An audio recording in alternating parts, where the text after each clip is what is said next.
Okay, so the 5 mental disciplines or the habits that I want you guys to develop as we go through this course, and we're going to use this to help us write our reflections on what we learn in this inquiry-based type of history course.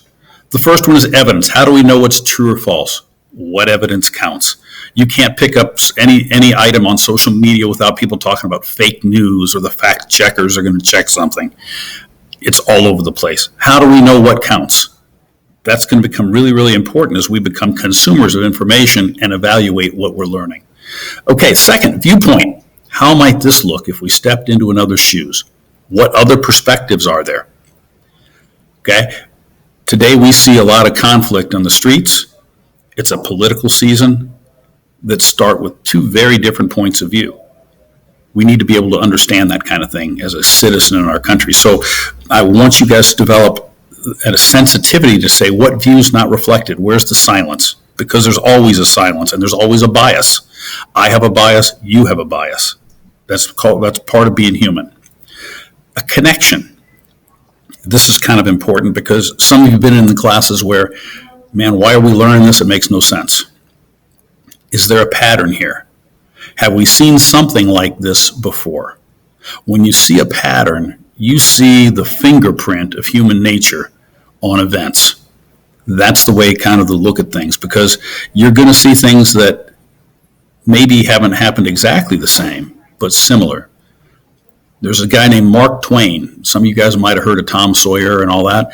He had a statement that's one of my favorites. It says, history does not repeat itself, but it does rhyme. And that's the fingerprints, the connections, the patterns. That's what we want to be able to learn by so that we can evaluate what's going on in our world. The fourth mental discipline, conjecture. Man, this is your creativity. What if it were different?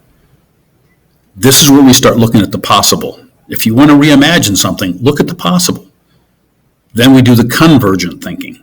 We're going to get to that in the question process, and that's going to happen in the next session. But we have to go ahead and look at what if it were different? We have to understand why it was the way it was. There's a lot of things that we're going to go ahead and dig into, and I think you guys are going to be the ones that will dig into what's interesting to you. Relevance, why does it matter? If it impacts our lives today directly or indirectly, how? My commitment to you is I'm going to try to make sure everything we learn is something that has an impact on either the pattern that's established or ties to us directly today. Because otherwise, what's the point?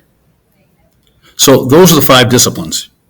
You're going to learn those. We're going to be really good with that. You're going to get some handouts on some of this stuff down the line, and you're going to use that as you consider your questioning process, and then we start doing inquiry.